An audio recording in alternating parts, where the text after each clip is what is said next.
Cuando Wafa no regresó para sacar al perro que había adoptado pocas semanas antes, a su compañero de piso barra casero le pareció rarísimo. Wafa siempre estaba muy pendiente de él y prácticamente no se separaban nunca. Iba con ella a todas partes.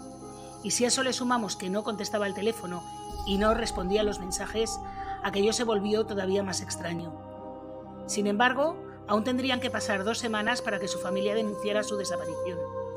Y casi 1 año y medio más hasta que encontraran a Wafa en el fondo de un pozo.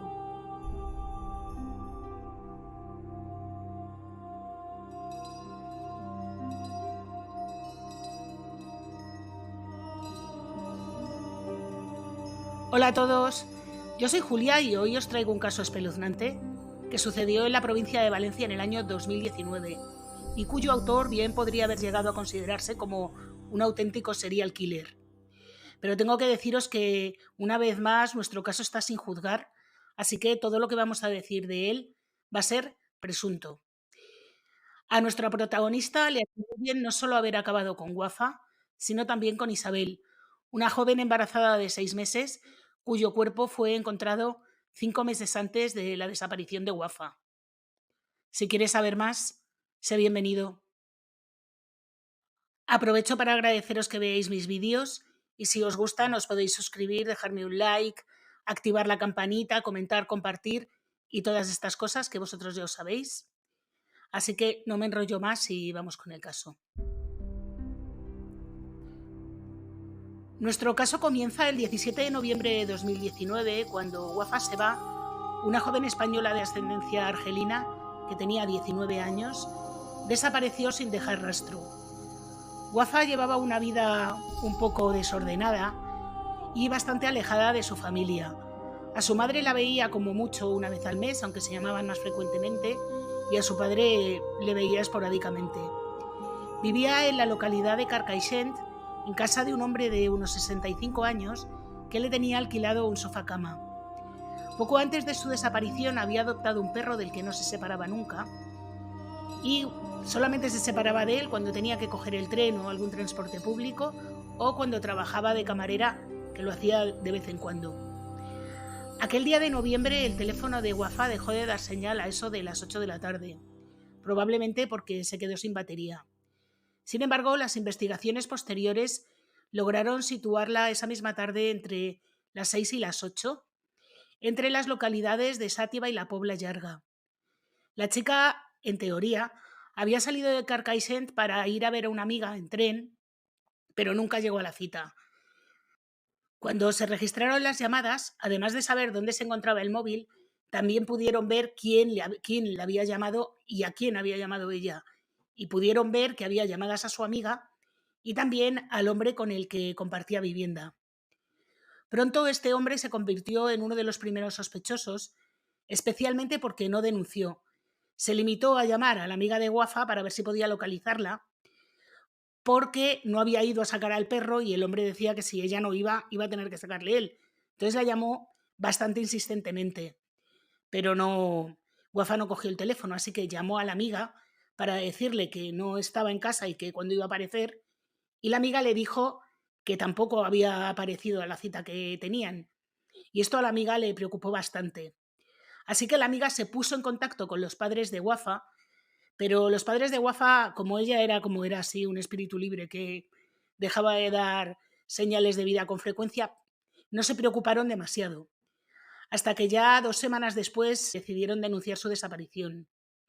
Tengo que decir que una vez que se resolvió el caso, es bastante probable que la denuncia temprana no hubiera salvado la vida de Wafa, pero sí que a lo mejor hubiera podido agilizar un poco las investigaciones.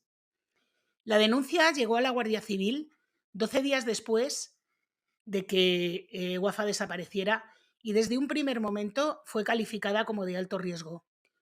Wafa había dejado en casa todos sus efectos personales, incluida su documentación y también a su perro, y esto preocupó muchísimo a la Guardia Civil. Como he dicho antes, lo primero que hicieron fue evidentemente hablar con el entorno más cercano de la víctima y esto incluía al hombre con el que compartía piso. Pero a pesar de que le interrogaron en repetidas ocasiones, el hombre se mantuvo firme en su testimonio y no encontraron ningún indicio, ninguna prueba ni nada que les hiciera pensar que tenía algo que ver con la desaparición de Wafa. Mientras investigaban a este hombre, ocurrió algo extraño con el teléfono de la chica. Como os he dicho antes, el teléfono de Wafa dejó de funcionar el día de su desaparición a las 8 de la tarde, pero una semana después, ese teléfono se encendió y se conectó con datos a una red wifi en un centro comercial de Carcaixent. Al parecer, si un teléfono se ha conectado alguna vez a una red wifi, la memoria del teléfono lo recuerda y se conecta automáticamente. Y esto fue exactamente lo que pasó en 2 días seguidos, el 23 y el 24 de noviembre. Fue entonces cuando los investigadores pidieron las grabaciones de las cámaras de seguridad del centro comercial para comprobar si la chica estaba por el centro, pero no encontraron ni rastro de ella. Así que la Guardia Civil estaba segura de que quien había utilizado el teléfono de Wafa tenía que saber lo que le había pasado a la chica. Y para intentar saber quién era, pidieron a las compañías telefónicas el listado de las personas que estuvieron esos días en los que se encendió el teléfono de Wafa bajo la misma antena. Os podéis imaginar el listado de llamadas que había en un centro comercial. Pues tenía que ser un listado larguísimo. Es decir, esa investigación les iba a llevar mucho tiempo. Yo creo que el listado lo querían para ver si tenían algún sospechoso y luego cotejarlo con las llamadas que tenían ahí, los teléfonos que se habían conectado con la antena. No para revisarlos uno a uno, porque yo eso lo veo imposible, vamos. Así que lo que hizo la Guardia Civil fue investigar en su entorno cercano y en sus redes sociales. Y así fue como dieron con un tal David Soler Arias El Tubi, un hombre con un largo historial delictivo, sobre todo por violencia machista, que residía en la Pobla Llarga. Recordemos que el teléfono móvil había dicho que Wafa, en el intervalo de tiempo en el que no se tenía noticias de ella, estuvo entre las localidades de Sátiva y la Pobla Llarga. ¿Y por qué decidieron investigar a este chico? Bueno, pues decidieron investigarle porque al ver sus redes sociales un poco más detenidamente, vieron unos mensajes bastante escalofriantes. La acosaba permanentemente, o sea, era un bombardeo de mensajes desagradables que no os podéis imaginar. Además, tanto el padre, que era conocido de este chico, como las amistades de Wafa, le dijeron a la Guardia Civil que el Tubi la acosaba permanentemente y que no hacía más que proponerle tener relaciones, pero ella se negaba. No quería tener absolutamente nada que ver con este tipo. Así que entre el acoso, los mensajes que le mandaba y los datos del teléfono, la policía cruza datos y descubre que el Tubi efectivamente estuvo en el centro comercial de Carcaixent los días 23 y 24 de noviembre, que fue cuando se conectó el teléfono de Wafa a esta red wifi. Así que el siguiente paso de la Guardia Civil es volver a cruzar datos, esta vez del día de la desaparición de Wafa, para ver si podían descubrir si habían coincidido en algún momento bajo alguna antena de telefonía. Pero en ese momento llegó la pandemia, el estado de alarma y todo se paralizó y ralentizó muchísimo. La policía en este punto está absolutamente convencida no solo de que Wafa ha desaparecido contra su voluntad, sino que no está viva. Así que, convencidos también de que el Tubi tiene algo que ver en ello, quieren investigar, pues, además de sus movimientos, pues sus propiedades, dónde puede estar la chica. Pero se dan cuenta que la familia tiene un montón de huertas y un montón de terrenos en toda la zona y es imposible rastrearlos todos. El Tubi, como digo, es un chico, era un hombre mayor que Wafa, tenía 10 años más que ella en el momento de los hechos, que tras dejar los estudios se dedicó a ayudar a sus padres en el puesto de fruta y verdura que tenían en el mercado de Carcaixent. Pero en el año 2012 este puesto se cerró porque la familia tuvo un problema con la justicia bastante gordo. El primero, os lo voy a contar, porque tela. El hermano mayor del Tubi, que se llama Juan, fue condenado en el año 2012 por acabar con la vida de una pareja que se llamaban Camil y Sidonia, en la localidad de Žilina, en Eslovaquia. Juan era un consumidor habitual de todo tipo de sustancias y había conocido a Sidonia, la chica, cuando la joven estuvo trabajando durante un verano en España. Durante ese tiempo entablaron amistad y ella y la pareja de Sidonia, Camil, invitaron a Juan a pasar unos días en Eslovaquia.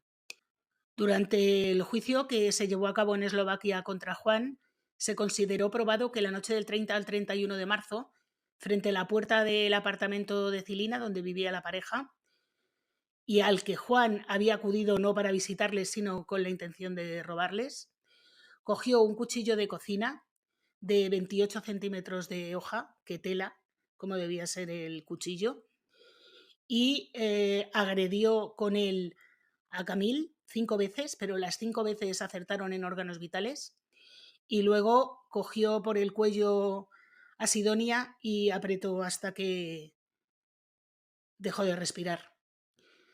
Con todo esto, Juan, para borrar sus huellas, arrastró ambos cuerpos hasta los armarios del apartamento, donde los cerró con llave. Inmediatamente después huyó en coche hasta España, fue detenido en mayo, o sea, incluyendo la orden de extradición, estaba clarísimo que había sido él, y extraditado a Eslovaquia, como os digo, y un año después, en un juicio en el que tenían una montaña de pruebas contra él, fue condenado a 25 años de prisión. Bueno, pues esta joyita era el hermano mayor de David. Madre mía, qué familia. Bueno, y volviendo a España, la investigación avanzaba lentamente, pero poco a poco se iban encontrando indicios contra el Tubi. Así que decidieron detenerle y llevarle a una de las fincas familiares situada en las afueras de Carcaixent en busca del cuerpo de Wafa, aunque realmente la policía no tenía ni idea de dónde podía estar. Para poder acceder a las fincas, lo que hicieron fue hablar con la madre del Tubi, que fue quien les abrió la cancela. Así que durante el registro estaban tanto el Tubi como su madre. Y al parecer el hecho de que estuviera la madre allí removió un poco la conciencia del Tubi, que al poquísimo tiempo de comenzar les dijo a los investigadores: no sigáis mirando ahí, yo os puedo llevar a un sitio.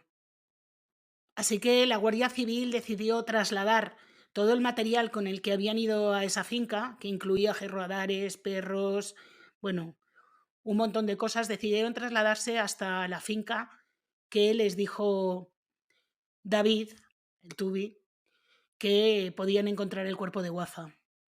El Tubi les dijo que había tirado el cuerpo de Wafa el mismo día que desapareció, 18 meses antes, al interior de un pozo de riego en una casa de campo que la familia le había vendido a un británico unos meses antes y que se encontraba reformando en ese momento. Madre mía, ¿vosotros os imagináis lo que tiene que ser? Te compras una casa con una parcela y te llama la Guardia Civil y te dice una chica en el fondo del pozo. No sé, a mí me da algo. Yo creo que vendo la casa. Yo allí no podría vivir, la verdad. Pero bueno, no sé lo que hizo el británico, la verdad. No sé si sigue siendo propietario de la finca o no. Bueno, la cosa es que el Grupo Especial de Actividades Subacuáticas, los buzos y el Grupo de Rescate de Montaña se trasladaron a la finca y en un pozo recubierto de ladrillo en las paredes, con el suelo de tierra y con unos 2 metros de agua y otros tantos de lodo, pues ahí metieron la cámara primero y cuando dio positivo, pues bajaron los buzos y rescataron los restos de la joven y todo lo que había alrededor, porque podían ser pruebas. Una vez terminado este proceso, trasladaron los restos de Wafa al Instituto de Medicina Legal de Valencia, donde le hicieron la autopsia, que fue complicadísima porque había pasado bastante tiempo bajo el agua, así que os podéis imaginar. Pero según los resultados de la autopsia que han trascendido, que no han trascendido todos, yo creo que se guardan bastantes datos para el juicio, Wafa murió por falta de aire y cuando encontraron su cuerpo la cabeza estaba envuelta en cinta adhesiva y tenía las manos atadas. Aunque los investigadores no saben si hizo esto para trasladarlo al pozo o si lo hizo con anterioridad. De acuerdo con el análisis, el cuerpo no tenía ropa de cintura para abajo y tenía el sujetador cortado. Sin embargo, tampoco se han podido encontrar evidencias de agresión, aunque la policía, por indicios, cree que sí pudo haberla. A pesar de todo, los investigadores tienen clarísimo que se trata de un asesino con claros tintes machistas, ya que todo indica que acabó con ella porque se negó a tener relaciones con él. Para que veáis cómo era este tipejo, entre los mensajes románticos que le mandaba a Wafa le decía cosas como: te voy a secuestrar, te estoy esperando en mi cama, quiero comerte, o cállate la boca, niñata de M. Por si todo esto fuera poco, dejaba insultada a Wafa por ser mujer, por ser magrebí y por todo lo que se le ocurría. Y entre sus conversaciones en Instagram incluía frases tales como: me cago en tu raza, la mora al río y cosas así de bonitas. Lo que yo no sé, esta chica cómo no le bloqueó, porque vamos, a mí a la primera le bloqueó y a tomar viento. Pero bueno, ella, por lo que fuera, no lo hizo. Una vez que el Tubi fue acusado formalmente, salió a la luz que también estaba siendo investigado por haber acabado con la vida de otra mujer en Sátiva, una mujer que se llamaba Isabel Elena Raducanu, que era madre de una niña de 8 años, que fue agredida con un cuchillo 37 veces cuando estaba embarazada de 6 meses. Hasta que se empezó a investigar al Tubi por este hecho, el que estaba acusado formalmente de haberlo hecho era su pareja sentimental, Juan Vicente, un hecho que se produjo el 11 de junio de 2019. Incluso la jueza de instrucción lo había enviado a prisión el 16 de febrero. Pero después de lo que pasó con el Tubi, hubo un careo y le soltaron. Y os preguntaréis cómo llegó la policía a relacionar al Tubi con Isabel. Bien, cuando tenían al Tubi como sospechoso de Wafa, empezaron a hablar con todos los amigos y conocidos del Tubi. Y uno de estos amigos le dijo que el Tubi le había confesado que había sido él el que había acabado con Isabel. Se lo había contado durante una noche de borrachera. Pero el Tubi nunca había hablado de Wafa. Sobre Wafa no les había dicho nada, pero sí había dicho esto sobre Isabel. Cuando la policía hizo el levantamiento del cuerpo de Isabel, encontraron ropa interior con restos biológicos en el cuerpo de la chica y de ahí lograron extraer un ADN que no podían cotejar con nadie, no había nadie en la base de datos con quien compararlo. Pero cuando detuvieron al Tubi le hicieron una prueba de ADN, evidentemente, para cotejar con las pruebas que habían encontrado en Wafa, y ahí fue cuando les salió la coincidencia. Increíble. Al parecer, el autor de este crimen contra Isabel se ensañó bastante con ella porque, además de lo del cuchillo, la chica tenía un fuerte golpe en la cabeza y también le habían quitado el aire. Os voy a repetir otra vez una cosa que yo creo que la gente cuando me escucha no tiene muy claro. Hay palabras que no puedo decir en YouTube porque si las digo me pueden quitar el vídeo e incluso llegar a cerrar el canal. Así que a veces tengo que andar con eufemismos. Sé que hay gente que le enfada esto, pero es que no tengo otra manera de contar los casos. Bueno, continúo. Durante su declaración, el Tubi se aferró una y otra vez a unas supuestas lagunas de memoria derivadas de un accidente de tráfico que dijo haber sufrido 5 años antes. Este accidente de tráfico lo tuvo porque iba hasta arriba de todo, de sustancias, de alcohol, vamos, de todo lo que os podáis imaginar. Y tuvo un golpe en la cabeza y estuvo varios días en coma. Y según él, a raíz de esto empezó a tener lagunas de memoria y a consumir sustancias de forma más habitual porque es que le resultaba insoportable. A ver, la realidad es que este chico iba hasta arriba todo el día y por eso tuvo el accidente de tráfico. Y una vez que pasó el accidente de tráfico, siguió con la misma vida que llevaba antes, consumiendo exactamente lo mismo y haciendo las mismas barbaridades que hacía antes. En fin.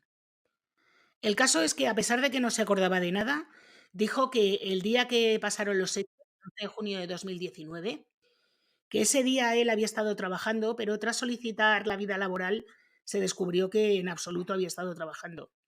Él dijo que trabajar era ir a las fincas y recoger fruta, a las fincas de la familia, pero evidentemente eso como coartada no vale porque evidentemente no hay ninguna prueba de que ocurriera así, más que su palabra y además como se olvida de las cosas, pues vaya usted a saber si fue el 11 de junio de 2019 o el 4 de febrero de 2008.